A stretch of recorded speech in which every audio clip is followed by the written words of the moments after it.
ஒரு பெரிய வாழைப்பூ எடுத்துக்கோங்க. அது பொடியாக நறுக்கி உப்பு கலந்த தண்ணியில் போட்டு வச்சுருங்க.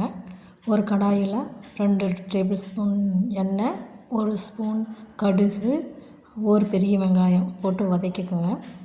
ஒரு கொத்து கருவேப்பிலை, அப்புறம் 4 பச்சை மிளகா போட்டு நல்லா வதக்கிக்கோங்க.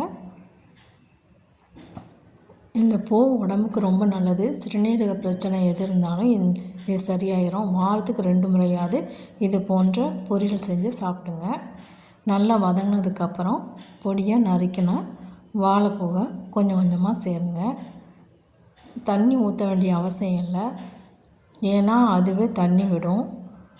அதனால் நல்லா கலந்து விட்டுட்டு 1 ஸ்பூன் மஞ்சத்தூள் சேர்த்துக்கோங்க.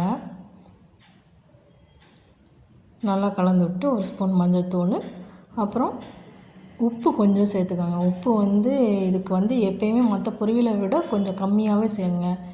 ஏன்னா இது சால்ட்டு போட்டு தான் நம்ம கட் பண்ணி வச்சுருப்போம். அதனால் இதுக்கு சால்ட்டு கம்மியாக இருந்தாலே போதும். அதிகமாக இருந்தால் நல்லா இருக்காது.